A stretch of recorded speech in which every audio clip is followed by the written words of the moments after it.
Allahumma ya Rahman ya Rahim, Allahumma ya Rahman ya Rahim, Allahumma zidna ilman naziduna bihi minka qurbatan wa mahabbatan ya Rahman ya Rahim, naziduna minka qurban wa mahabbatan ya Rahman ya Rahim, ya Rahman ya Rahim. Baiklah, ini kita sekarang pertemuan ke-6 ya. Kita akan memasuki bab baru, Al-Quds baru ya, dalam Ar-Risalah Al-Qudsiyah.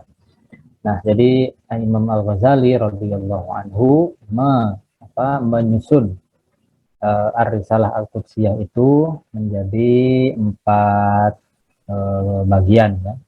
Pertama mengenai sifat zat, kemudian kedua sifatul ma'ani, yang ketiga sifatul af'al, baru yang bagian keempat itu an-nubuwat dan sam'iyat. Nah, 5 pertemuan sebelumnya kita sudah membahas bab sifatul zat, kemudian sifatul ma'ani ya. Nah, mulai hari ini kita akan membahas sifatul af'al. Nah, sifatul zat itu mulai dari wujud sampai wahdaniyah. Nah, di belakang, maksudnya di abad agak belakangan nanti sifat zat itu dibagi lagi jadi 2. Ya kan? Jadi sifat nafsiyah yaitu wujud, kemudian ada sifat salbiyah, idam bako mukhalafalil hawadisi qiyamuhu binafsihi, sama apa? Mukhalafalil hawadisi sama wahdaniyah. Nah, 6 itu. Kemudian 7 sifat ma'ani, mulai dari qudrah, iradah, ilmu, haya, sama kalam dan basar. 7. Kan lalu kita sudah ngebahas beberapa sifat ini ya, sifat ma'ani ya, sifat kalam, kemudian sama dan basar. Nah, hari ini kita akan ngebahas, ini judul umumnya ya, sebutnya perbuatan hamba dan takdir Tuhan. Nah, jadi hari ini yang akan kita bahas adalah 4 klaim ya yang akan dimajukan oleh Imam Ghazali. Nah, oh ya, tadi kan saya bilang Ar-Risalah Qudsiyah ini terdiri dari 4 bab ya. Nah, masing-masing bab itu terdiri dari 10 klaim, 10 dakwah istilahnya. Nah, dan masing-masing dakwah, masing-masing klaim kemudian Imam Ghazali coba argumentasikan. Nah, khusus di sifatul af'al ini ya, oh ya, di sebelumnya juga ya, kayaknya Ar-Risalah Al-Qudsiyah ini ditulis agak belakangan ya, bareng sama Ihya pastinya, ya karena masuk di dalam Ihya ya. Nah, kayaknya lebih akhir dibanding dengan Al-Iqtisad fil I'tiqad kayaknya, karena ada beberapa perbedaan struktur ya, model ya. Nah, kalau yang di sini ini kelihatan banget, yang di sifatul af'al di Ar-Risalah Al-Qudsiyah itu tetap ada 10 klaim, sedangkan kalau di Al-Iqtisad fil I'tiqad itu cuma ada 7 klaim. Nah, jadi kalau tidak salah ya, Al-Iqtisad itu mulai dengan klaim keempat ini. Jadi klaim 1, 2, dan 3 ini kalau tidak salah dibahas di bab qudrah kalau di Al-Iqtisad itu. Nah, memang kaitannya dengan qudrah dan iradah ini 1, 2, dan 3 ini. Oke, sekarang klaim yang pertama yang Imam Al-Ghazali mau sampaikan. Nanti kita akan bahas satu persatu apa maksudnya dan apa argumentasinya. Pertama, semua yang kontingen dalam alam, okay. Semua yang kontingen, ya berarti alam dan seisinya, ya, berarti alam dan seisinya. Semua kejadian, semua fenomena di alam semesta ini, termasuk perbuatan binatang dan manusia, adalah perbuatan dan ciptaan Tuhan. Af'al dan khalqullah. Dia adalah af'alullah dan khalqullah juga. Nah, kemudian yang kedua, perbuatan manusia pada saat yang sama sekaligus ciptaan Tuhan dan perolehan atau tindakan manusia. Saya menyebutnya saya menerjemahkannya jadi perolehan atau tindakan, tapi maksudnya ada istilah teknisnya adalah kas ya, taksibun kalau di istilah Al-Quran ya. Nah, kemudian Eh, Kemudian nomor 3, tindakan hamba pada saat yang sama adalah tindakannya dan sekaligus dikehendaki oleh Tuhan. Jadi klaim 1 dan 2, apa 1, 2 dan 3 ini secara kalau kita ambil samanya ya, ini bisa dibilang sama-sama berbicara mengenai manusia. Tapi pokok yang nomor 1 ini umum ya, untuk alam semuanya, untuk binatang dan semuanya. Nah, tapi nomor 2 dan 3 ini khusus mengenai apa? Manusia. Jadi perbuatan manusia pada saat yang sama adalah apa? Ciptaan Tuhan dan tindakan manusia. Sedangkan yang nomor 3 ini mau bilang ya karena dia diciptakan karena dia diciptakan oleh Tuhan, ya mau tidak mau dia pastilah juga dikehendaki oleh Tuhan. Oke, tidak mungkin diciptakan tapi tidak dikehendaki, tidak menjadi objek iradah, itu tidak mungkin. Oke. Namanya diciptakan sudah pasti menjadi objek dari apa? Iradah, menjadi objek dari kehendak Tuhan, dikehendaki oleh Tuhan. Nah, kemudian yang nomor 4, Tuhan memilih, ya, mutafaddilun kalau di bahasa Imam Ghazali, mutafaddilun bil khalq, ya. Dia memilih untuk mencipta dan memberi taklif kepada manusia. Jadi mencipta dan memberikan taklif, menurunkan syariat kepada manusia itu tidak wajib. Tuhan memilih untuk mencipta dan memilih untuk memberi taklif, itu tidak wajib. Nah, cuman apa arti wajib? Nah, itu nanti perlu didiskusikan, perlu dibahas. Oke, sekarang apa artinya pernyataan bahwa semua yang kontingen adalah perbuatan dan ciptaan Tuhan? Apa artinya bahwa kullu hadisin itu adalah af'alullah dan khalqullah sekaligus?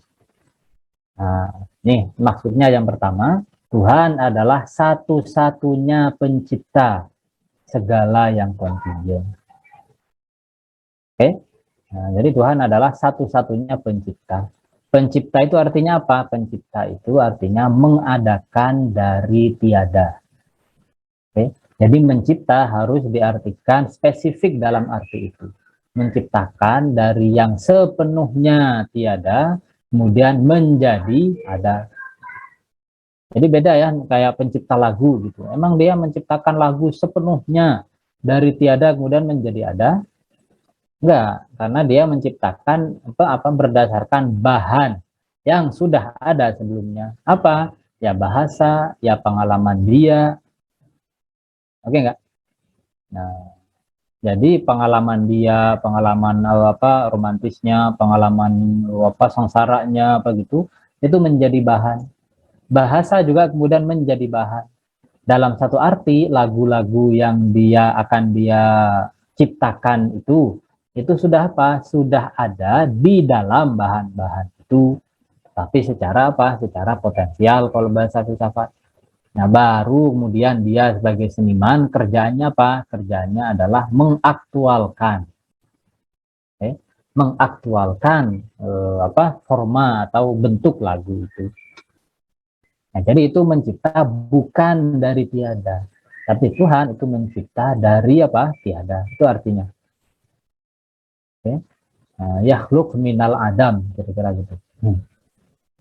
Ex nihilo kalau di istilah Latin ya, creatio ex nihilo, penciptaan dari ketiadaan. Nah, yang mencipta demikian itu dari yang punya kemampuan, yang punya power ya, yang punya kudrah untuk mengadakan dari sepenuhnya tiada, itu hanya Tuhan. Nah, ini prinsip ini. Nah, nanti dalil naklinya ada. Kemudian konsekuensi dari yang pertama, ini cara mengatakan aja yang lainnya, segala yang kontingen adalah ciptaan Tuhan. Kalau bahasa di sini sekarang adalah objek atau efek dari kehendak atau kuasa Tuhan.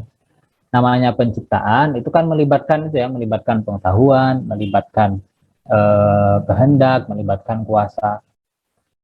Nah, jika segala yang kontingen Allah adalah ciptaan Tuhan, yaitu berarti apa? Yang kontingen, yang hadis itu Itu berarti objek atau efek dari kehendak dan kuasa Tuhan, mau tidak mau. Oke nggak? Ini maksudnya, ya. Ini maksudnya apa? Semua yang kontingent itu adalah perbuatan dan ciptaan Tuhan. Nah sekarang, apa dalil naklinya? Nah ini dia, banyak dalil naklinya ya. Allahu khaliqu kulli syai'. Tuhan adalah pencipta segala sesuatu. Jelas banget. Allahu khaliqu kulli syai'. Nah Pak, kalau syai' itu segalanya berarti Tuhan juga dong? Nah, enggak. Ingat bahwa namanya khaliq, namanya mencipta, itu ya dari tiada menjadi ada. Oke? Bukan yang sudah senantiasa ada. Nah, Tuhan senantiasa ada, ya maka dia tidak bisa menjadi objek penciptaan. Oke enggak? Jadi yang diciptakan itu, sekali lagi namanya mencipta, itu mencipta apa? Mencipta sesuatu dari apa? Dari yang awalnya tiada, kemudian dia menjadi ada melalui penciptaan. Nah, Tuhan itu senantiasa ada. Maka dengan demikian, berdasarkan kalau di usul fikih nanti ini akan disebut sebagai qarinah aqliyah, rational evidence atau rational indication gitu ya, lebih pas evidence. Qarinah apa? Aqliyah. Ya. Qarinah aqliyah untuk apa? Kalau di bahasa usul fikih, untuk mentaksis kata syai'un di sini. Oke, di sini kan dibilang kalau di ayatnya Allahu khaliqu kulli syai'. Kalau diartikan secara harfiah, kulli syai' ya segala sesuatu mencakup Tuhan nanti. Ya. Nah, makanya kulunya ini yang umum ini perlu ditaksis, perlu dibuat spesifik. Segala sesuatu itu maksudnya apa? Sesuatu yang kontingent. Tapi masa Al-Quran pakai istilah kalam. Allahu khaliqu kulli syai'in hadisin gitu. Allahu khaliqu kulli syai'in mumkinin gitu. Yang enggak, kita yang baca harus ngerti. Okay. Nah, maka kulli syai' ini artinya apa? Ya mu'zami syai'in, kira-kira gitu. Mayoritas, ya kebanyakan, apapun selain Tuhan itu diciptakan oleh Tuhan. Nah, dari mana kita mendapatkan qarinah sehingga kullu di situ tidak kulli di ayat itu tidak bermakna sepenuhnya. Nah, qarinahnya adalah qarinah aqliyah. Ya, kita harus punya bukti rasional. Ya, ada juga bukti kalau di usul fikih secara teori banyak ya, ada qarinah lafziyah, ada qarinah haliyah. Nah, cuman kalau ini sekarang namanya qarinah aqliyah. Kemudian ada lagi ayat wallahu khalaqakum wa ma ta'malun. Kata-katanya siapa? Nabi Ibrahim kepada kaumnya, Allah menciptakan kalian dan apa yang kalian perbuat. Nah, memang kalau Mu'tazilah ya mengartikan wallahu khalaqakum wa ma ta'malun. Ma di sini oleh Mu'tazilah ya, oleh Mu'tazilah diartikan apa? Ma ini bukan bukan eh, mereka artikan sebagai ma mausulah. Jadi ma itu kalau dalam dalam bahasa Arab kan banyak ya maknanya ya, ada manafi, ada man yang nanti untuk ta'ajub, yang sebenarnya itu masuk istifham kalau nggak salah. Kemudian ada juga ma mausul, ada juga ma masdariyah. Masdariyah itu nanti yang membuat kata setelahnya itu bisa ditakwil menjadi masdar. Nah, para ulama Asy'ariyah mengartikan sebagai dua-duanya, tapi tetap bisa didukung dijadikan dalil sebagai madhab untuk madhab Asy'ari. Jadi kalau ma itu diartikan mausulah sebagai ma mausul, ya artinya begini, Allah menciptakan kalian dan apa yang kalian perbuat. Nah, tapi Mu'tazilah mengartikan apa yang kalian perbuat, itu maksudnya apa? Kalau saya bikin kopi, oh Tuhan yang menciptakan kopinya. Allah apa Tuhan yang menciptakan apa? Airnya. Nah, kayak gitu-gitu. Tapi kalau di mazhab Asy'ari enggak, apa ini pria perbuatan kita, apa yang kalian perbuat artinya apa? Ya perbuatan kita. Nah, gitu. Kalau ma-nya dibaca sebagai ma masdariyah, Ayat itu berbunyi apa? Wallahu khalaqakum wa amalakum. Tadinya kan wa ma ta'malun, kan gitu. Ta'malun itu kalau ma-nya adalah ma masdariyah, maka ta'malun itu bisa ditakwil masdar. Ditakwil masdar artinya apa? Kita kita baca wallahu khalaqakum wa amalakum. Kalau diartikan sebagai ma mausul itu harus ada dhamir yang balik kepada ma. Wallahu khalaqakum wa ma ta'malunahu. Dalam teori bahasa Arab, kalau kita mau mengi'rab, kalau kita mau menganalisis, utamakan yang model analisis yang kita nggak perlu nambahin kata-kata apapun terhadap teks yang sedang kita analisis. Masdariyah tadi kita nggak nambah apa-apa. Kita cuman mentakwil aja langsung. Wallahu khalaqakum wa amalakum. Tapi kalau ma-nya disebut ma mausul seperti allazi gitu, kita harus menambahin dhamir hu setelah ta'malun, kembali kepada ma. Wallahu khalaqakum wa ma ta'malunahu. Nah, itu kalah itu masih derajatnya karena lebih kuat apa? Lebih kuat yang tidak nambah-nambahin. Nah, oke, ini masalah nahu. Dalil ketiga kata Imam Ghazali ini, wa asirru qawlakum awijharu bih innahu alimun bidzatis sudur. Kemudian ala ya'lamu man khalaq wa huwal latiful khabir. Mahallul istidlalnya di sini di kata-kata apakah dia tidak mengetahui siapa yang dia ciptakan. Nah, Tuhan tahu semuanya. Nah, kata Imam Ghazali, ini nanti akan dibilang apa? Oh, Tuhan Maha tahu segalanya, ya, maka dialah pasti yang menciptakan. Oke, nah ini nanti ada ininya, penjelasannya. Kemudian, dalil aklinya sekarang. Dalil akli yang pertama, apa bukti bahwa dalilnya ya, bahwa Tuhan itu satu-satunya pencipta, tidak ada pencipta yang lain. Dalil pertama berkenaan dengan kudroh, berkenaan ciri sifat kudroh. Ya. Kuasa Tuhan pada dirinya sendiri berelasi atau berhubungan secara total. Maaf, ini ada kata dengan ya, secara total dengan gerak-gerik ciptaannya yang secara keseluruhan sama. Artinya apa? Tindakan kita sebagai gerak, ya gerak aja, sama semuanya. Dan sebagai gerak, sebagai tindakan, ya semuanya adalah apa? Objek dari kuasa Tuhan.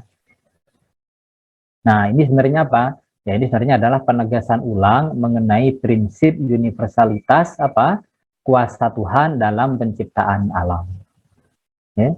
Dan Imam Al-Ghazali secara retoris menanyakan tidak ada yang terkecualikan dari prinsip ini. Kalau di bahasanya Imam Ghazali di sini sebentar ya. Nah, ini dia.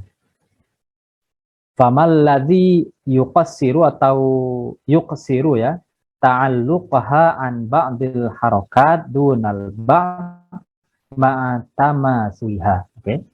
Oh ya, kan di sini ada PDF-nya ya.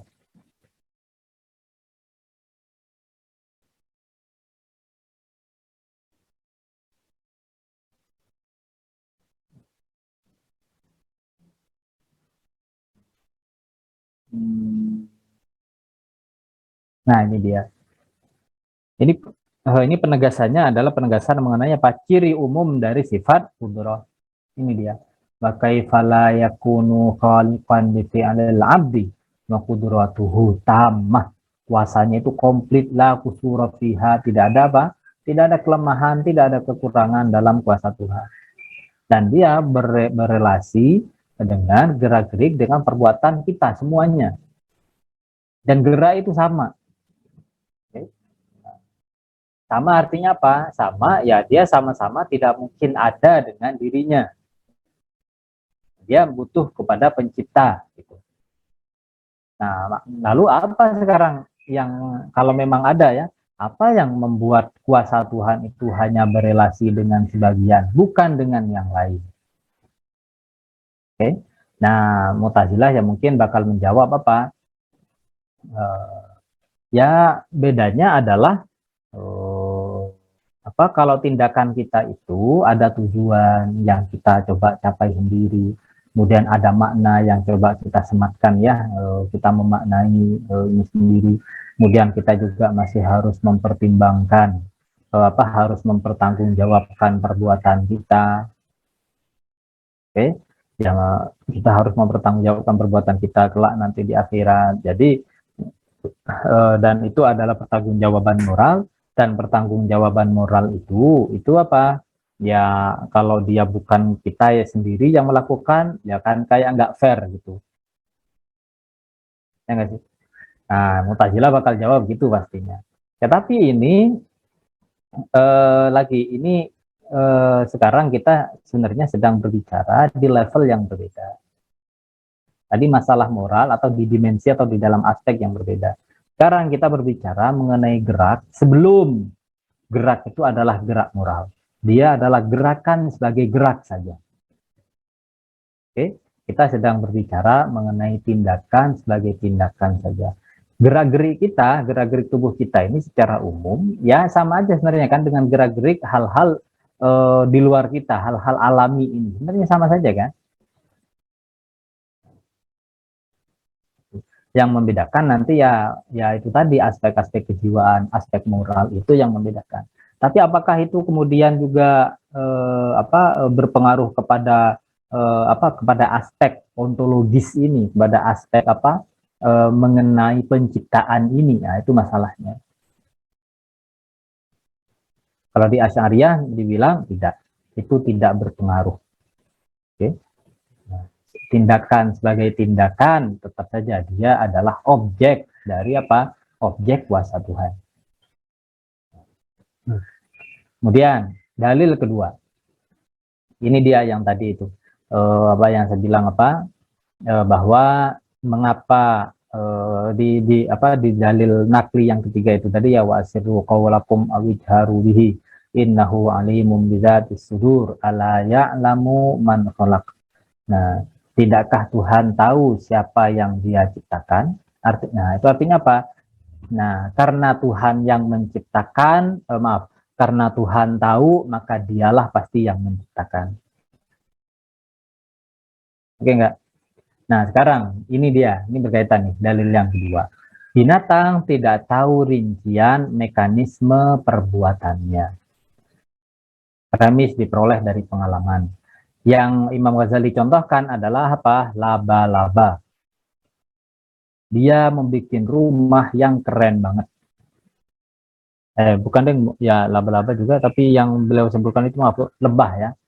Rumahnya lebah yang berbentuk apa? Heksagon ya. Heksagon kalau nggak salah. Heksagon apa pentagon ya? Lupa aku, pokoknya segi lima ya kan? Nah, pokoknya segi lima. Mengapa bentuknya aku lupa deh. Mengapa bentuknya seperti itu? Oke. Mengapa bentuknya seperti itu? Nah, kita aja kalau ditanya nggak tahu. Kalau kita nggak belajar matematika, kita nggak bisa jawab. Ya nggak? Mengapa bentuknya misalnya bentuk yang yang dipakai oleh lebah itu ya nggak bikin bentuk bunder atau bentuk kotak gitu ya segi empat atau bentuk segitiga gitu, kenapa? Nah, lebah mungkin juga bakal jawab ya aku juga nggak tahu gitu. Ya enggak, lebah juga bakal bilang aku juga nggak tahu, ya udah aku gini doang gitu. Ternyata menurut sebagian ya bentuk segi lima apa ya itu bentuk yang paling mampu menampung banyak ini, menampung banyak muat madu apa macam-macam gitu ya. Dia paling banyak isinya dibanding yang lain, itu volumenya itu bisa lebih banyak ya, gitu. Nah, lebah nggak nyadar kayak gitu-gitu, rinciannya juga, rincian mekanismenya dia juga nggak tahu. Jadi dia bekerja secara natural aja. Ya kalau bahasa Quran memang wa auha rabbuka ilan nahli. Ya, Tapi dari pengalaman setidaknya, dari pengalaman kita tahu bahwa lebah, ya dia nggak tahu, kita aja juga nggak tahu. Kalau nggak mikir, kalau nggak belajar matematika, kita juga nggak tahu. Nah, premis keduanya, yang menciptakan perbuatan binatang pasti tahu rincian perbuatannya. Oke? Yang menciptakan yang menciptakan perbuatan binatang pasti tahu rincian perbuatannya.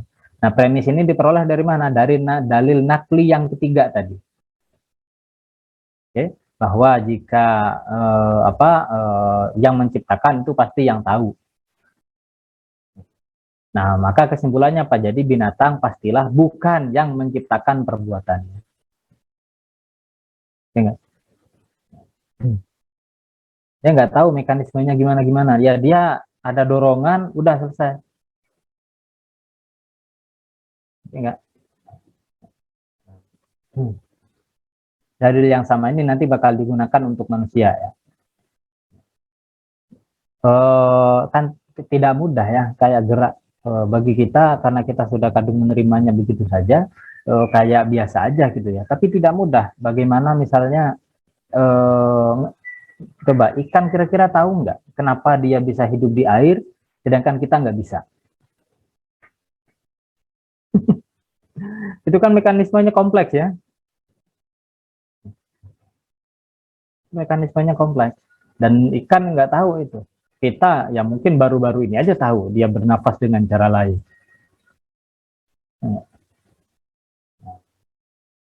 Ini dia, bahkan mengenai mekanismenya ya binatang itu nggak tahu apa yang dia lakukan. Tuhan yang tahu. Berarti apa ya? Dia yang ini, dia yang apa? Berarti Tuhan yang menciptakan. Ya. Mungkin kalau di ininya di analogi yang lain ya, kayak orang ini musik ya, atau ini bumbu lah. Ini bumbu kalian masak misalnya pakai bumbu apa macam-macam gitu. Emang garam tahu gitu. Kenapa dirinya harus dicampur sama apa sama tomat, sama terasi gitu. Kemudian jadi sambel apa gitu. Emang dia tahu? Enggak, dia nggak tahu. Dirinya juga, kita juga nggak tahu apakah garam tahu bahwa dirinya tidak tahu. Oke, nggak, dia nggak tahu. Nah, yang tukang masaknya yang tahu. Oh, kamu dicampur dengan ini biar jadi ini. Kamu dicampur dengan apa kunyit lah, apalah macam-macam biar jadinya jadi bumbu ini. Oke nggak? Hmm. Kemudian, nah ini dia dalil keduanya ya, bahwa binatang itu tidak tahu rincian perbuatannya. Sudah pasti ya apa? Karena dia tidak tahu, ya pasti bukan dia penciptanya. Oke nggak? Pasti bukan dia apa? Penciptanya. Oke.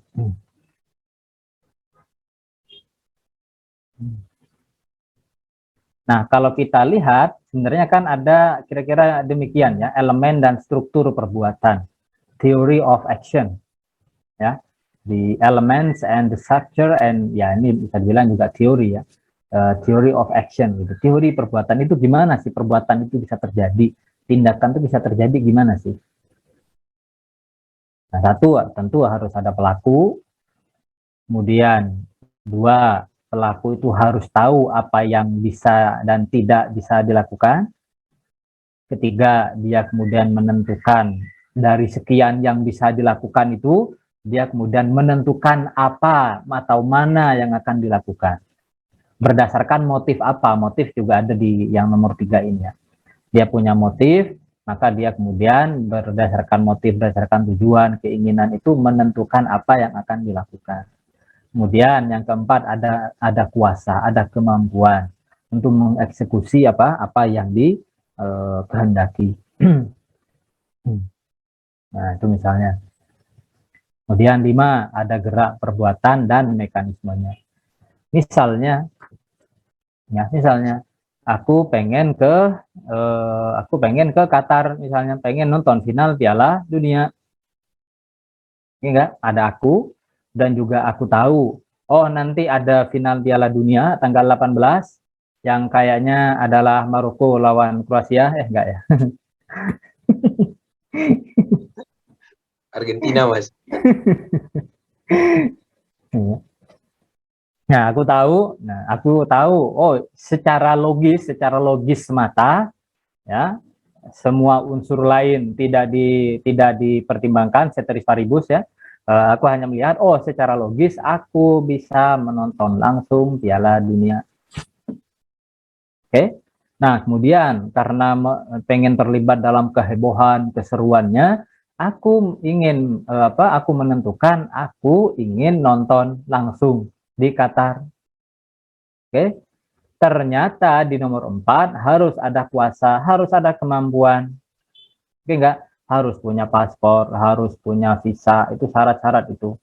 Yang enggak harus ada tiketnya, tiket pesawatnya, tiket ininya, penginapannya. Nah, anggaplah sementara ini aku punya semuanya. Oke enggak? Nah, setelah itu aku ngurus paspor, ngurus visa, kemudian ngurus tiketnya, ngurus penginapan. Oke enggak? Nah, setelah itu kemudian aku jalan. Nah, itu gerak perbuatannya dan mekanismenya. Oke enggak? Di situ ada gerak perbuatannya. Aku mesen tiket, aku ngambil HP, apa macam-macam gitu ya, buka apalah. Nah, semuanya itu. Oke. Nah, sekarang emang kita tahu ngerti dengan detail. Oke, bagian yang kedua, atau dari awal bagian pelaku. Oke, kita tahu ya diri kita. Ya, minimal secara praktek, secara pragmatis ya kita tahu, oh ini aku. Tapi kalau ditanya hakikatnya kita nggak tahu juga siapa aku. Oke, enggak. Yang kedua, oh kita juga sadar bahwa aku tahu. Aku sadar bahwa apa? Bahwa aku tahu nanti akan ada final Piala Dunia. Oke, tapi kalau ditanya apa itu pengetahuan, oh kayaknya aku mikir-mikir lagi. Oke, enggak, di sini aja udah banyak hal yang kita nggak ketahui di unsur nomor 1 dan 2. Oke, enggak, di unsur kehendak juga. Kita sadar, tapi kita mungkin nggak tahu apa itu. Oke, kita menyadari ya dan kita menerimanya aja secara pragmatis, secara praktis setiap hari. Kemudian ada kuasa dan yang paling susah diketahui, setidaknya sementara ini untuk kita ya, adalah gerak perbuatan dan mekanismenya.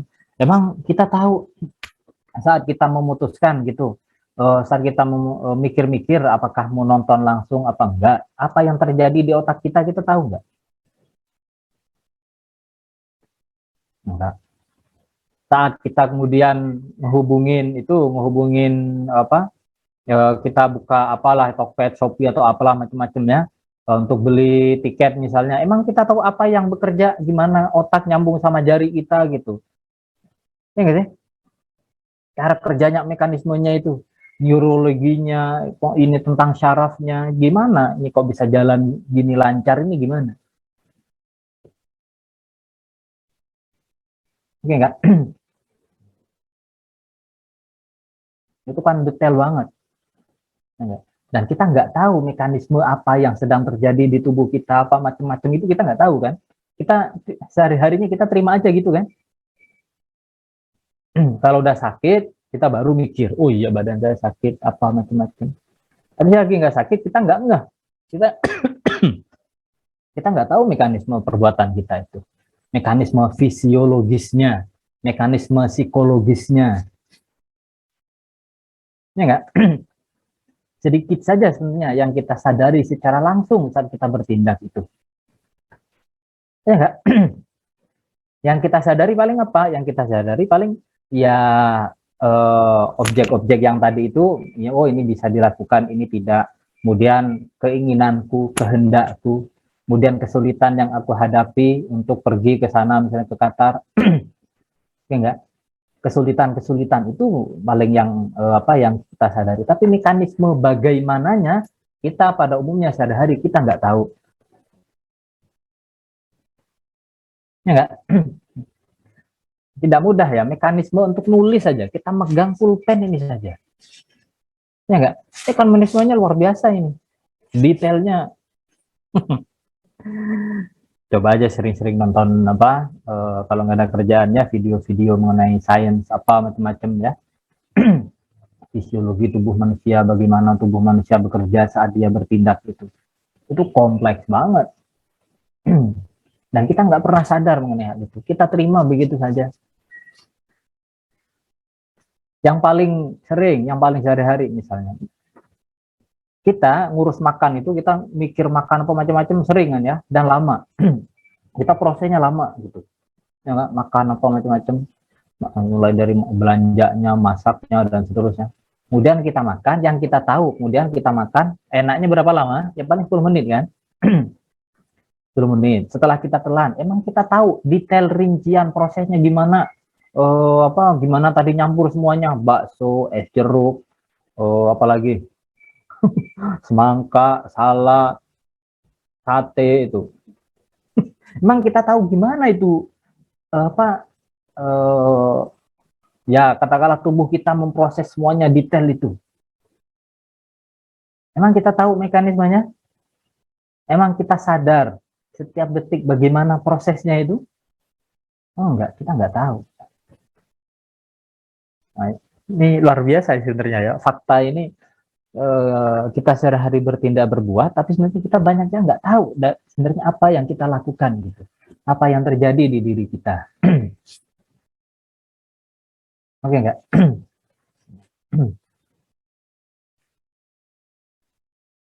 Nah sekarang kita maju ke klaim kedua, bahwa perbuatan manusia pada saat yang sama sekaligus ciptaan Tuhan dan perolehan atau tindakan manusia kas. Ya.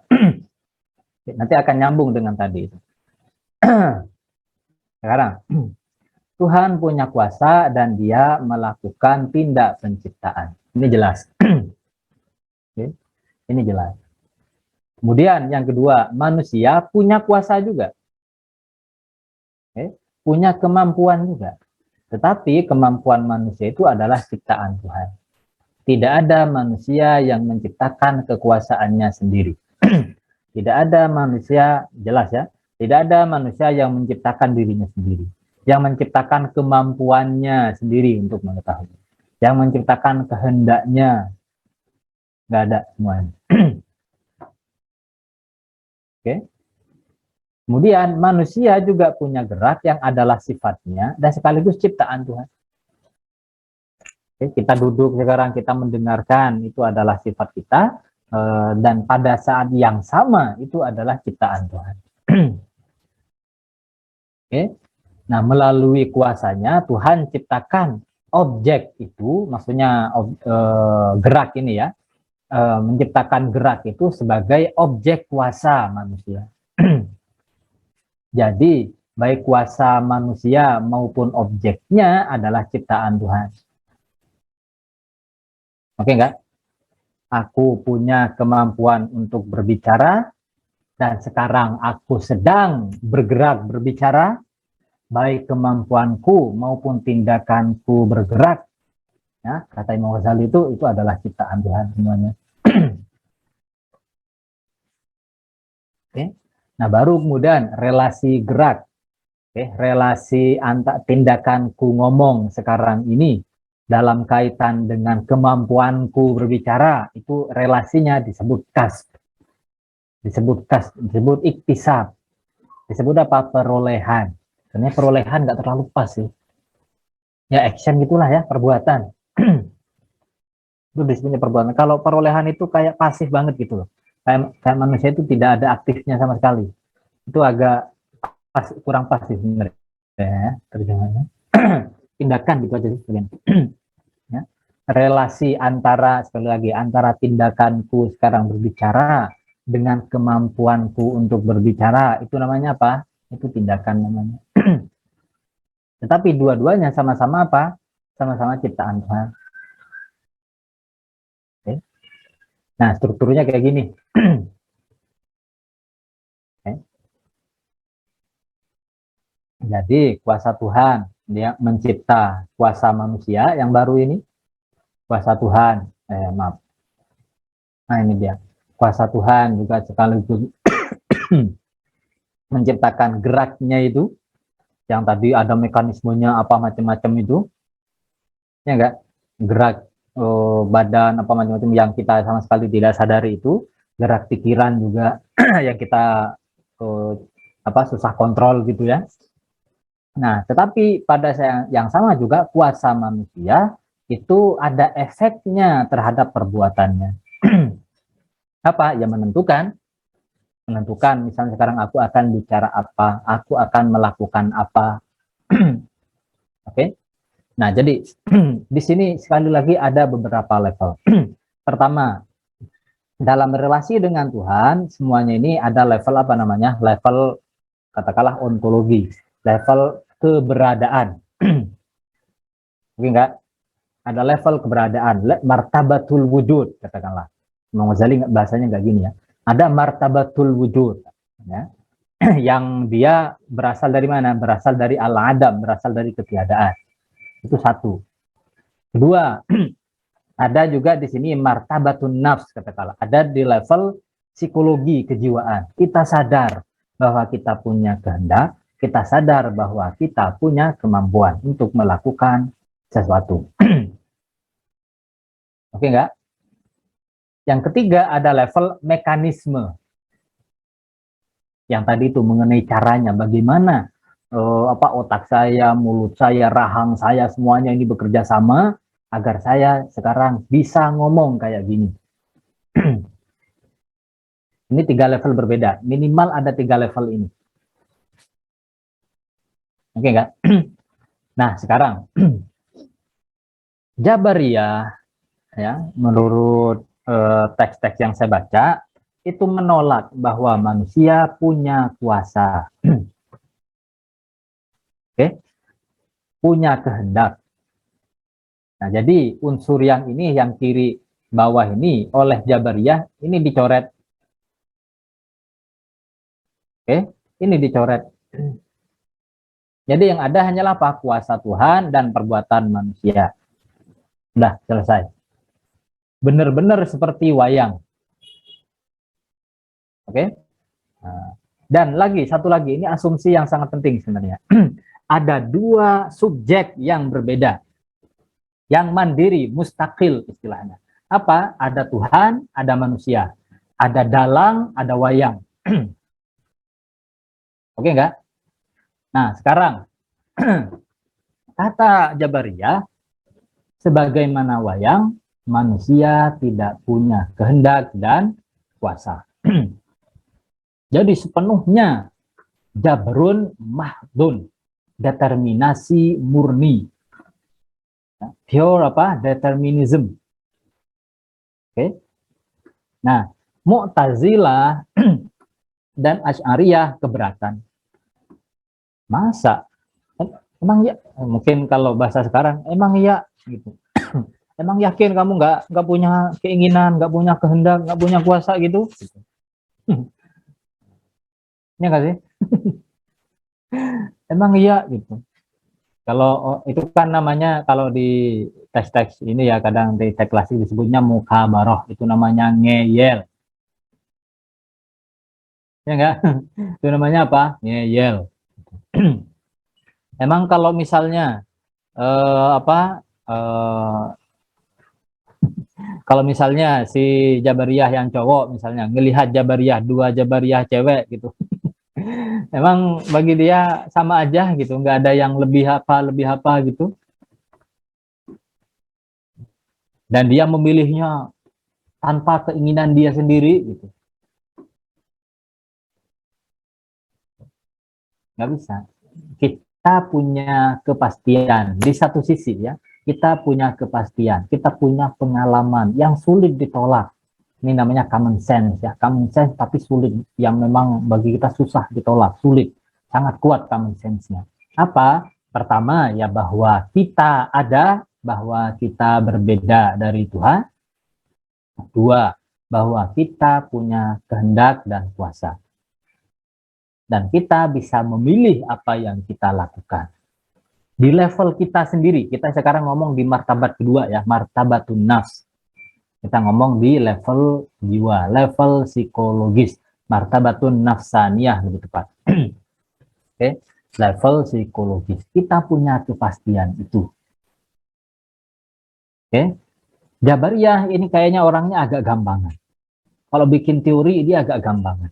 Bikin teori itu mestinya apa? Yang pasti-pasti itu diakomodasi semuanya, terus coba dipahami bagaimana agar semuanya koheren.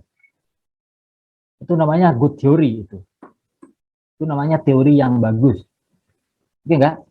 Yang udah pasti, yang nyata benar itu, nah itu kita akui. Kemudian bagaimana jika ada kesulitan kemudian yang pasti-pasti itu coba kita gabungkan, coba kita deskripsikan secara koheren, kita jelaskan secara nyambung semuanya. Itu namanya teori. Nah, Jabariyah ini agak gampangan dia bikin teori. Gimana? Wah, ini kayaknya unsur kehendak ini bikin susah deh. Udah kita hapus saja. Segalanya adalah ciptaan Tuhan. Tapi dia ya susah, nolak dirinya sendiri susah kan? Ini enggak? Secara umum kita semua yang menyadari lah, kita punya kehendak, kita punya kuasa, kita punya kemampuan untuk memilih. Oke enggak? Nah, Mu'tazilah karena mau menekankan kepastian itu, aku yakin pasti bahwa aku ini aku berbeda dari Tuhan, mustakil malah. Kemudian juga aku ini punya kehendak dan kuasa. Ketiga, nanti malah aku juga akan dimintai pertanggungjawaban di akhirat. Oh, kalau begitu, ya berarti akulah yang mengadakan. Oke, perhatikan bahasanya. Akulah yang menciptakan perbuatanku dari tiada. Nah, itu jadilah namanya apa? Jadilah namanya Qadariyah, Mu'tazilah. Nah, masalahnya nanti ada satu kenyataan lain, ada satu fakta teologis lain yang nanti Mu'tazilah bakal susah mau akomodasikan. Apa? Bahwa Tuhan tahu apa yang kita lakukan. Dia tahu sebelumnya, in advance. Dia sebelumnya sudah tahu apa yang akan kita lakukan. Bagaimana bisa itu? Kalau bukan dia yang menciptakan, bagaimana dia bisa tahu? Oke enggak? Nah, Mu'tazilah nanti bermasalah dengan mas itu. Oke. Nah, Asy'ariyah nih sekarang dan Maturidiyah ahlu sunnah secara umum. Di satu sisi kuasa Tuhan itu mencakup segala yang ada. Oke. Di sisi lain Tuhan Maha tahu segala yang telah dan sedang dan akan kita lakukan. Oke. Di sisi lain lagi itu di level apa? Di level Tuhan, di martabah ilahiyah. Satu lagi di martabah nafsaniyah, kita punya kepastian, kita pun sedemikian yakin bahwa kita ini punya kehendak, bahwa kita punya kuasa untuk melakukan sesuatu. Oke, tapi di level lain lagi, martabatun apa ya istilahnya ya, yang mekanisme ini, ya katakanlah martabah kaifiyah lah ya. Di mekanisme, di level mekanisme ini kita tidak tahu apa-apa. Oke, kita tidak tahu apa-apa. Yang tadi saya bilang itu mekanisme bagaimana tubuh saya bekerja saat saya sedang berbicara apa macam-macam gitu. Nah, karena ada fakta-fakta yang tampaknya ya appears gitu ya, tampaknya seemingly contradictory gitu ya, yang tampaknya saling menolak. Nah, maka Asy'ariyah kemudian mencoba membuat suatu kompromi, membuat suatu teori yang agak koheren dan tidak ada yang dinegasikan, dinafikan teorinya itu. Nah, bagaimana dia bilang? Asy'ariyah bilang begini. Pertama, Tuhan dia adalah pencipta segalanya. Jelas. Satu. Jelas dalilnya tadi juga dari Quran. Dengan demikian, kuasa kita, kemampuan kita untuk memilih itu juga ciptaan Tuhan. Perbuatan manusia itu juga perbuatan Tuhan. Itu juga perbuatan dan itu juga ciptaan Tuhan. Oke enggak? Jadi kuasa manusia dia akui, tidak sebagaimana Jabariyah mencoret ya, tidak mempertimbangkan kuasa dan kehendak manusia. Tetapi di sisi lain, saat mengakui kuasa manusia, Asy'ariyah tidak seperti Mu'tazilah yang kemudian malah mencoret kuasa Tuhan. Oke, jadi Jabariyah malah mencoret kuasa manusia, sedangkan Mu'tazilah malah mencoret kuasa Tuhan. Nah, Asy'ariyah dan Maturidiyah, Ahlus Sunnah mengakui semuanya. Baik kuasa manusia maupun kuasa Tuhan diakui. Nah, kuasa manusia diakui sebagai apa? Ciptaan Tuhan. Perbuatan manusia juga diciptakan oleh Tuhan. Mekanismenya maksudnya. Tetapi dia juga mengakui bahwa kuasa manusia itu punya pengaruh terhadap perbuatan manusia. Ya memang ada ada perdebatan ya memang ya di dalam Asy'ariyah sendiri ya, di dalam Ahlus Sunnah. Apakah kuasa manusia, apakah kemampuan memilihnya manusia itu punya efek apa enggak sih terhadap perbuatan manusia? Oke, efek apa enggak? Nah itu masalahnya perdebatan ya. Perbedaan pendapat di antara Imam Abu Hasan Asy'ari di satu sisi, ada Al-Baqillani di sisi lain, ada Imam Juwaini di karya terakhirnya, macam-macam lah. Tapi secara umum struktur ininya teori kasab itu kayak gini. Mereka akui ini. Kalau di Mu'tazilah kuasa manusia kuasa Tuhan ini dicoret. Kalau di Jabariyah kuasa manusia yang dicoret.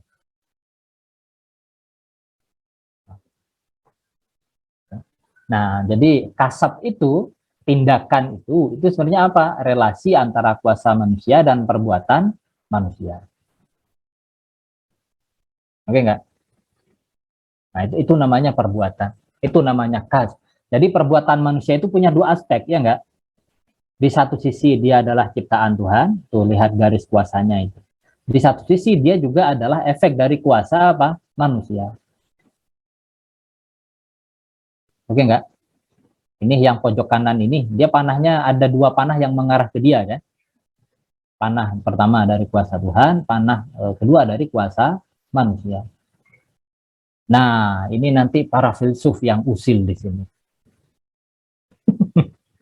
Para filsuf yang usil di sini. Ya.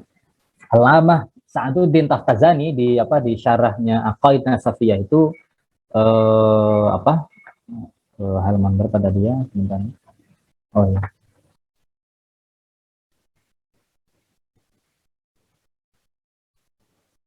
Nah, ini dia. Dia tapi jawabannya nanti ya mirip dengan jawaban Imam Ghazali sebenarnya. Nah, ini ada keberatan di sini diajukan. Dia bilang la makna likaunil abdi fa'ilan bil ikhtiyar illa kaunuhu mujidan li af'alihi bil qasdi wal iradah. Maksudnya hamba melakukan perbuatannya secara bebas ya, dengan ikhtiar. Itu artinya apa? Dia mengadakan perbuatannya dengan maksud dan dengan apa? Kehendak. Jadi kuasa dan kehendak manusia mengadakan perbuatan ini. Ya. Waqad sabaqa, padahal sebelumnya sudah dibilang annallaha ta'ala mustaqillun bi khalqil af'ali wa ijadiha. Padahal sebelumnya sudah dinyatakan apa? Bahwa Tuhan adalah satu-satunya pencipta. Nah, sekarang ini keberatannya. Wa ma'lumun, dan telah kita ketahui sama-sama annal maqdural wahid, bahwa objek kuasa, satu objek kuasa la yadkhulu tahta qudrataini mustaqillataini, bahwa satu objek kuasa tidak bisa menjadi objek dari dua kuasa yang berbeda-beda. Maksudnya kayak gini. Nih perbuatan manusia, sekali lagi, dia ada dua panah yang mengarah ke dia kan. Satu kuasa Tuhan, satu lagi kuasa manusia. Nah, secara teori kausalitas ini tidak mungkin. Oke, tidak mungkin ada dua sebab untuk satu akibat. Oke. Maksudnya satu sebab ini dan satu sebab ini masing-masing berpengaruh. Oke, bukan bekerja sama. Oke enggak? Dua sebab ini bukan bekerja sama ya. Dia sama-sama mampu gitu loh, sama-sama cukup sebenarnya untuk menyebabkan akibatnya itu, untuk melahirkan akibatnya. Oke, nggak bisa. Satu akibat tapi banyak sebab, itu nggak bisa. Oke nggak? Nah, kata komentarnya Imam Sa'duddin Taftazani, kemudian apa? La kalama fi quwwati hadzal kalam wa makanatihi. Nggak ada kritik yang lain sekuat kritik yang ini, katanya. Itu masalahnya. Nah, tetapi persis jawabannya yang mirip juga dengan jawaban Imam Ghazali kemudian. Apa? Oke, perbuatan manusia itu menjadi objek kuasa Tuhan, sekaligus menjadi objek kuasa manusia dari sudut pandang yang berbeda, dari aspek yang berbeda. Perbuatan manusia ini, satu, dia menjadi objek kuasa Tuhan. Pertama, dari segi apa? Dari segi wujud, dari segi adanya. Ingat, manusia tidak pernah bisa mengadakan sepenuhnya dari tiada. Oke. Dua, dari segi rinciannya, karena manusia tidak tahu rincian mekanisme perbuatannya. Enggak? Nah, sedangkan kuasa manusia, dia berelasi dengan perbuatannya itu melalui relasi yang namanya tindakan. Bahwa manusia, kuasa manusialah, ya, kehendak manusialah yang memilih, okay, yang memilih untuk untuk melakukan perbuatan ini dan bukan perbuatan itu. Minimal sampai segitu aja. Pengaruhnya apa? Kuasa dan ikhtiarnya apa? Manusia. Oke nggak? Kayak gini nih, anu ya, kayak gini nih jangan jangan dianggap ini kayak nggak ada ininya ya, efeknya ya kepada kehidupan ada. Cara kita memandang sesuatu itu ngefek kayak gini. Biasanya Jabariyah kan dibilang mereka fatalistik gitu ya, mereka pasrah gitu doang gitu. Dan biasanya Asy'ariyah juga kena juga sering disebut sebagai fatalistik. Sebenarnya keliru. Sebenarnya keliru. Kalau nggak salah ya, rektor kita yang dulu di awal yang menjadi YIN, Pak Harun Nasution dulu sering bilang gitu bahwa Asy'ariyah itu Jabariyah, sebenarnya enggak. Sebenarnya enggak.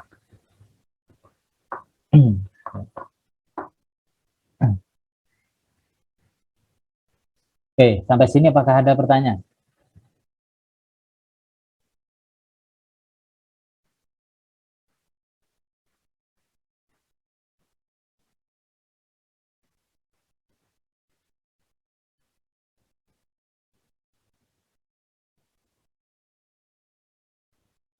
Oke, ini dalilnya.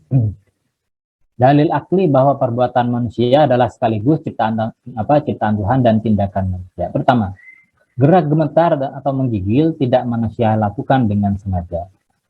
Perbuatan manusia adalah gerak yang manusia lakukan dengan sengaja. Berarti apa? Gerak gemetar bukan perbuatan manusia. Maksudnya bukan perbuatan sengaja. Ini mau menolak apa? Ini mau menolak Jabariyah. Jabariyah itu bilang apa? Manusia itu tidak punya kehendak. Semua perbuatan manusia itu diciptakan. Oke. Nah, ya Asy'ariyah bakal nanya, emang bedanya, emang bener nih, yakin gak ada beda gitu. Saat kamu gemeteran karena kehujanan dan kamu bikin teh biar kamu hangat, itu emang gak ada bedanya? Kamu bikin teh biar kamu hangat, itu kan kamu memilih. Ya enggak? Tapi kamu karena hujan lebat, kehujanan, kemudian kamu menggigil. Emang itu sengaja kamu berniat menggigil gitu? Emang menggigilmu itu sengaja? Enggak kan? Mu'tazilah, Jabariyah bilang tidak punya, manusia nggak punya kehendak. Makanya perbuatannya itu terpaksa semuanya, kira-kira gitu. Seakan-akan dipaksa semua, enggak kayak gitu. Kita membedakan ya secara common sense ya, membedakan antara antara tindakan yang kita lakukan dengan sengaja dengan yang tidak disengaja.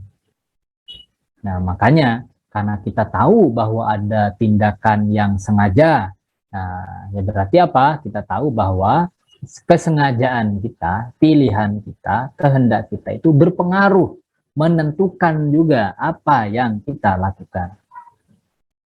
Jadi kehendak itu bukannya kemudian kayak pasif total bagaimana, enggak gitu teorinya apa Asy'ariyah. Kemudian ini dalil kedua yang sama dengan mirip tadi mengenai mekanisme itu ya. Manusia tidak tahu rincian mekanisme gerak perbuatannya, diperoleh dari pengalamannya. Kita sendiri tahu bahwa kita nggak tahu ya bagaimana mekanisme perbuatan kita. Mayornya kemudian yang menciptakan perbuatan manusia pasti tahu rincian apa mekanisme gerak perbuatannya. Ini apa silogisme model 2 ya. Middle term-nya adalah predikat ya, sama-sama predikat. Jadi manusia pastilah bukan yang menciptakan perbuatannya. Ini berlawanan dengan Mu'tazilah yang menyatakan bahwa manusia adalah pencipta perbuatannya. Kemudian klaim ketiga. Jam 11 masih lumayan waktunya ya.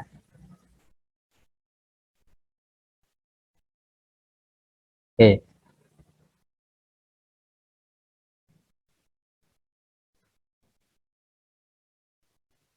Tuhan menghendaki semua perbuatan manusia.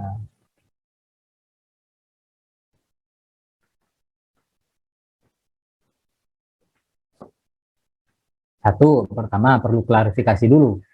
Menghendaki itu tidak sama dengan perintah. Artinya apa? Memerintahkan itu belum tentu menghendaki. Belum tentu juga dengan apa? Menghendaki ya belum tentu juga apa? Meridai. Oke enggak? Kalau di Quran dibilang innallaha la yarda li'ibadihil kufur.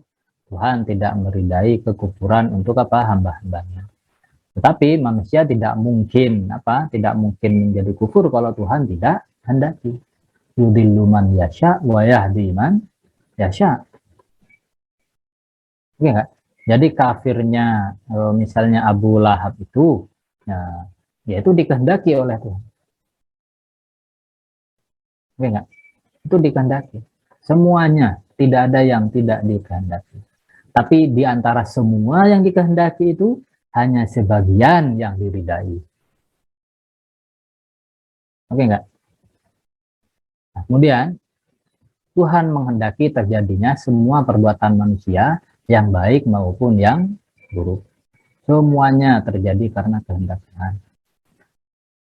Oke. Cuman nanti paling ya ta'aduban, ya ta'aduban karena beradab sama Gusti Allah itu kita itu bilang oh kalau kekeliruan itu dari aku, kalau yang baik ada yang benar itu dari Tuhan. Itu kita ngomongnya apa? Makomnya makom ta'adub, makomnya makom beradab. Kalau di apa adanya kita bilang nanti kita malah berlindung di balik kebenaran ini. Ya enggak?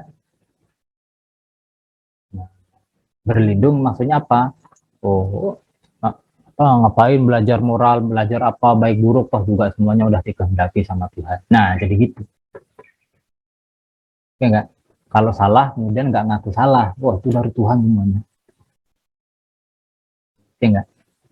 Jadi ada dua level yang dua aspek yang berbeda. Satu masalah kebenaran apa adanya, kedua masalah adab dan masalah pembinaan jiwa kita sendiri sebenarnya.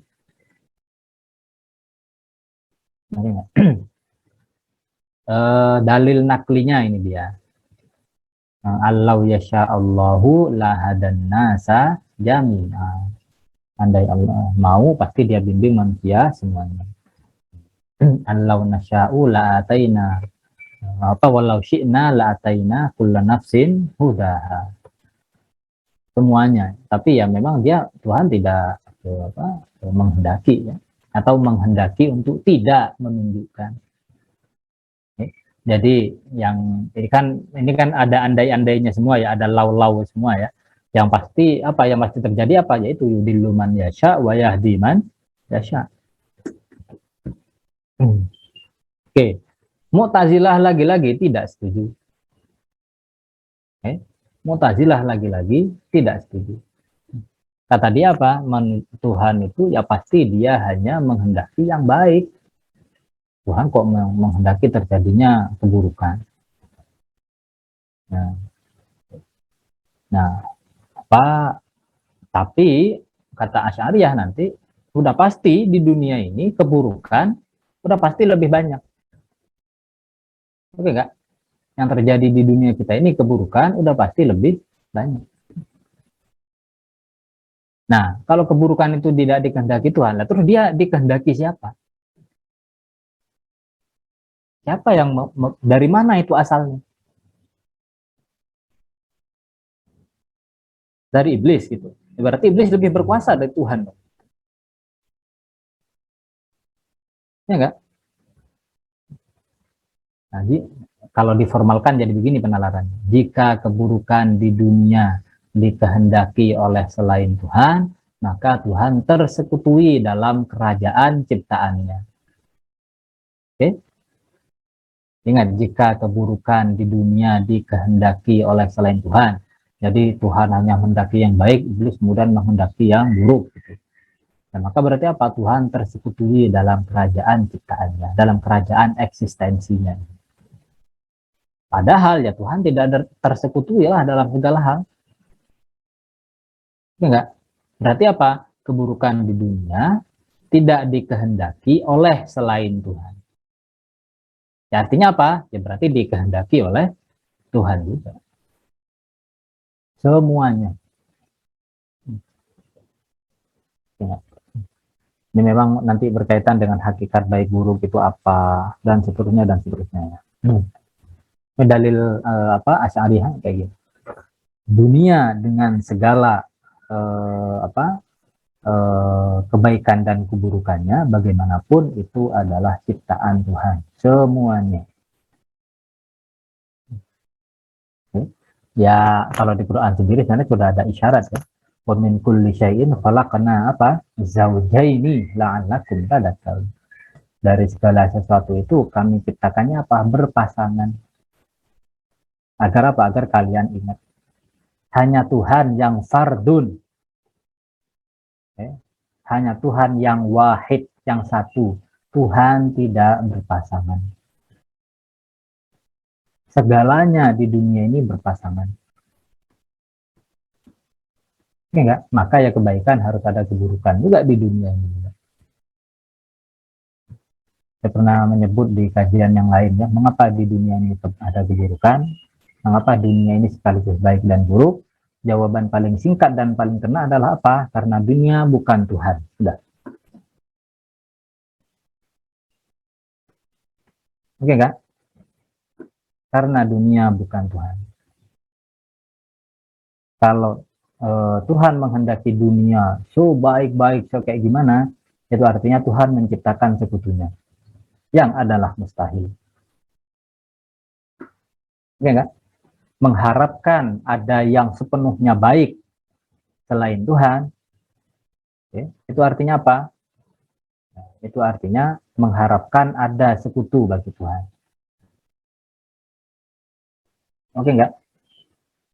Mengharapkan ada yang baik, sebaik Tuhan. Gitu.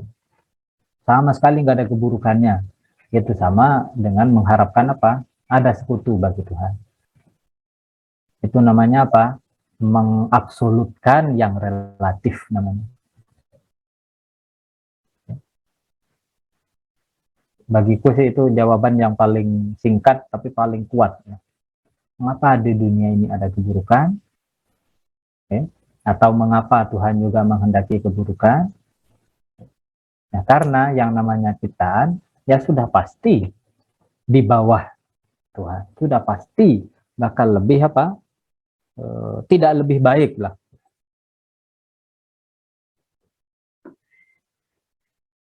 Oke, sekarang yang keempat, klaim yang keempat. Tuhan tidak wajib mencipta dan memberi taklif. Arti wajib itu apa? Pertama, ada wajib syar'i. Oke. Nah, yaitu apa? Sesuatu yang jika ditinggalkan mengakibatkan bahaya nantinya. Ini wajib aturan. Oke, enggak? Wajib sebagai aturan. Kalau kalian nggak bayar UKT misalnya, kalian akan tidak boleh apa milih ngisi KRS misalnya. Ya enggak? Itu namanya wajib, wajib syar'i, wajib aturan. Nah, Tuhan tidak wajib mencipta dalam arti ini. Kenapa ya? Karena adanya aturan itu mengimplikasikan ada otoritas yang lebih tinggi. Ya enggak? Ada otoritas yang lebih tinggi yang kita ngikut kepada otoritas itu. Kalian yang kuliah ngikut otoritas dosen, otoritas fakultas, otoritasnya UIN secara umum. Karena kalian mau belajar di bawah UIN, di bawah naungan UIN. Maka kalian harus ngikut pada peraturannya. Ya enggak? Nah, enggak ada otoritas di atas Tuhan. Jelas. B. Sesuatu yang ini arti wajibnya, sesuatu yang jika tiada mengakibatkan kemustahilan. Ini wajib akli namanya. Oke. Nah, Tuhan wajib mencipta dalam arti ini, tetapi khusus dalam relasi dengan pengetahuannya. Maksudnya apa? Karena Tuhan tahu bahwa Dia pasti mencipta. Oke. Tuhan tahu bahwa dirinya pasti dia memilih untuk mencipta, maka penciptaan adalah wajib. Oke enggak? Nah, jadi di satu sisi, kalau kalian bilang Tuhan wajib mencipta, benar. Tuhan tidak wajib mencipta, benar juga. Tetapi makna wajib di situ beda. Oke, ini namanya apa? Mustarok lafzi. Nah, sama seperti kata genting. Genting digunakan untuk atap di atas, digunakan juga untuk situasi. Dan nggak ada kaitan antara genting dan situasi, antara atap dan situasi genting itu. Ya nggak? Itu namanya apa? Kalau nggak salah namanya equivoc kalau nggak salah. Ya. Nah, kata wajib itu demikian juga. Berarti apa? Kewajiban dalam aturan, kewajiban moral. B, apa? Kewajiban rasional, kewajiban intelektual. Nah, Mu'tazilah berpendapat Tuhan wajib memberi taklif demi kemaslahatan hamba. Tidak tahu ini Mu'tazilah ini mengartikan wajib ini dalam arti yang mana di antara dua ini. Nah, itu kita perlu klarifikasi ke Mu'tazilah ini. Nah, ini dalil aklinya. Jika memberikan yang terbaik untuk manusia adalah wajib bagi Tuhan, wajib dalam arti syar'i ya, dalam arti apa? Dalam arti aturan itu tadi, maka Tuhan apa? Berpotensi terkena bahaya. Yaitu apa? Jika dia meninggalkannya. Dan dalam kenyataan memang telah meninggalkannya. Maksudnya apa? Maksudnya ya memang Tuhan tidak selalu menghendaki yang terbaik katakanlah ya. Maksudnya Tuhan tidak manjain kita, itu maksudnya.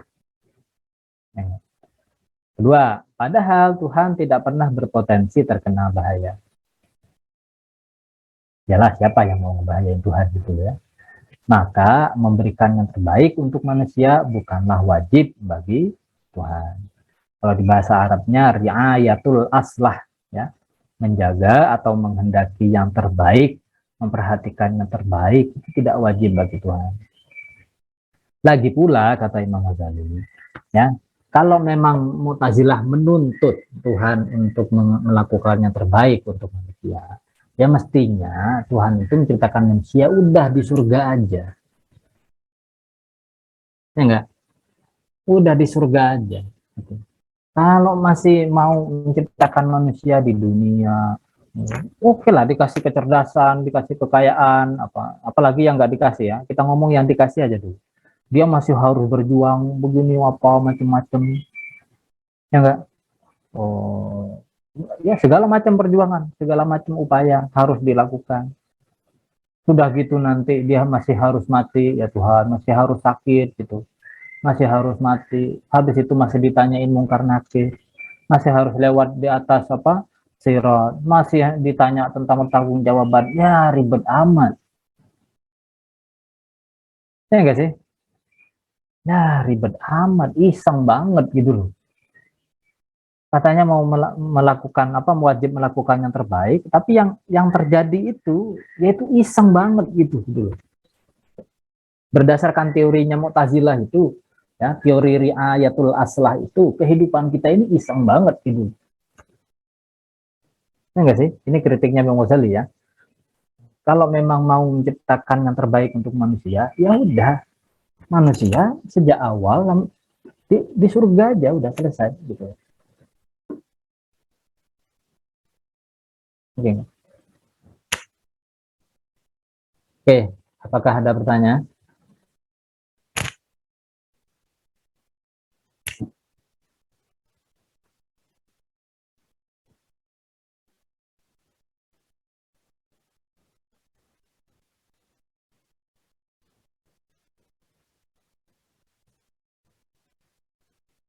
Apakah ada pertanyaan?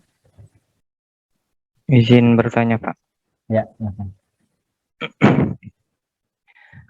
Eh, apakah ketika perbuatan Tuhan itu juga, perbuatan manusia juga sekaligus perbuatan Tuhan, eh, apakah Tuhan juga mengalami perubahan seperti yang dialami manusia, Pak? Kayak yang dari sebelumnya manusia diem habis itu gerak. Oke. Ya, begini, secara prinsip jelas, ya. Secara prinsip jelas bahwa Tuhan tidak menjadi lokus, tidak terkena perubahan. Oke, Tuhan tidak menjadi lokus perubahan. Tuhan tidak terkena perubahan. Laisa mahallan lil hawadis. Oke, enggak? Tapi ya memang tidak mudah membayangkan bagaimana mencipta, ya. Eh, Pertama gini, ini ada dua, kalau di ininya apa, Asy'ariyah ya, kita mesti balik lagi ke sini. So, yang awal pertemuan kedua atau ketiga? Tiga. Nah, kita mesti balik lagi ke sini. Perbuatan manusia dia adalah bagian dari alam. Semua perbuatan alam kan juga diciptakan ya. Nah, kemudian Tuhan adalah yang qadim. Yang qadim ini waktu dan ruang di sini. Oke. Pertanyaannya adalah sebenarnya kan bagaimana yang di luar ruang dan waktu menciptakan yang di dalam ruang dan waktu, dan bahkan menciptakan ruang dan waktu itu sendiri.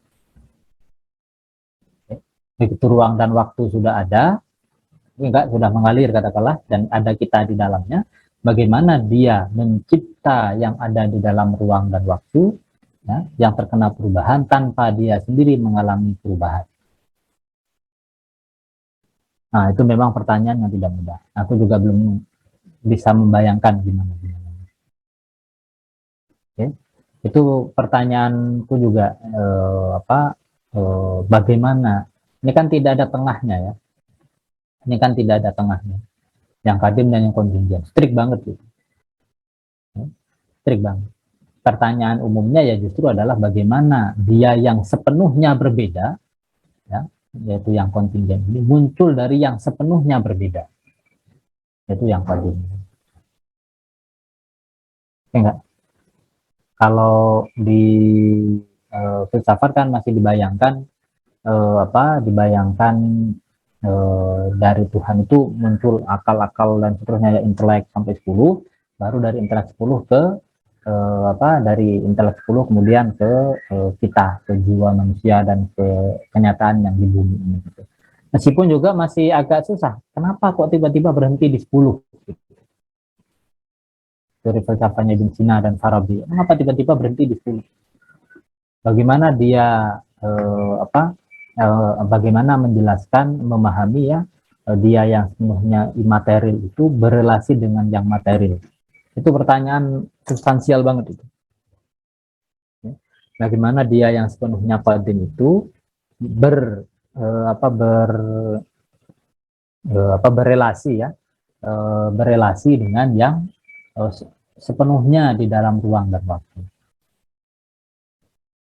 Ya, sementara dia sangat terpisah. Aku belum mendapatkan jawabannya itu, bagaimana ini. Di satu sisi memang mungkin ya sebagian dijelaskan oleh doktrin mengenai relasi. Ya, kalau di kudrah dan iradah itu ada ta'aluk, namanya ta'aluk soluhi, ada ta'aluk tanjizi. Nah, dulu ya, katakanlah dulu ya, aku mau bilang sorry karena aku bilang dulu, aku bilang lagi. Sebelum, tanda kutip, sebelum Tuhan mencipta, dia sudah disebut pencipta. Oke enggak? Nah, dia disebut pencipta. Imam Tohawi menyebutkan itu, Imam Ghazali juga menyebutkan itu. Nah, kemudian setelah dia mencipta, nah dia juga disebut pencipta. Bedanya apa? Bedanya kalau saat sebelum dia mencipta, dia telah punya kemampuan, punya kuasa, semuanya ada. Itu namanya ta'aluk soluhi.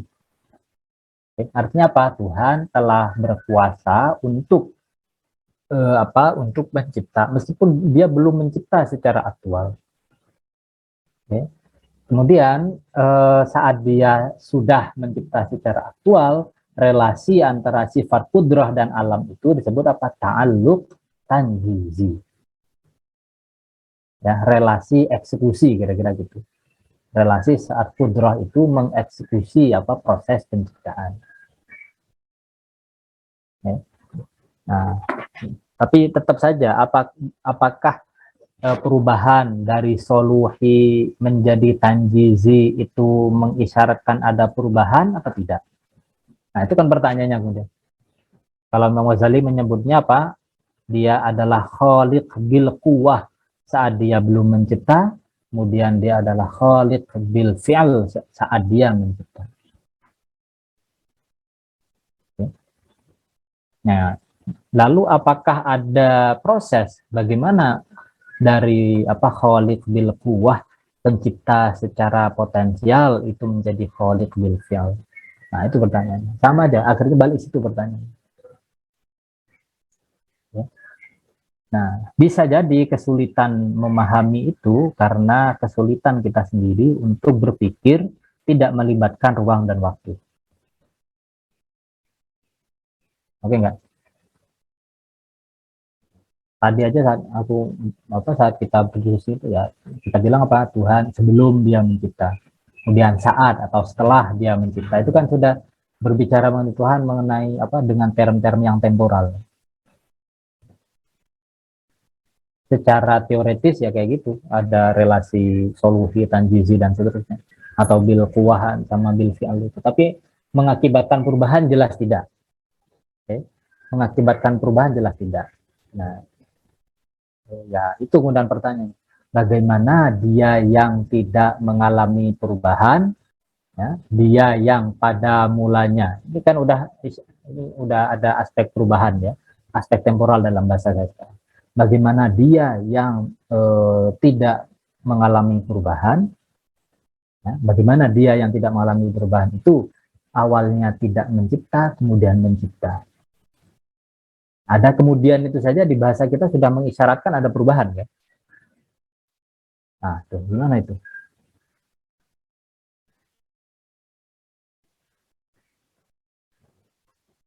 Aku belum dapatkan jawabannya di teks-teks yang.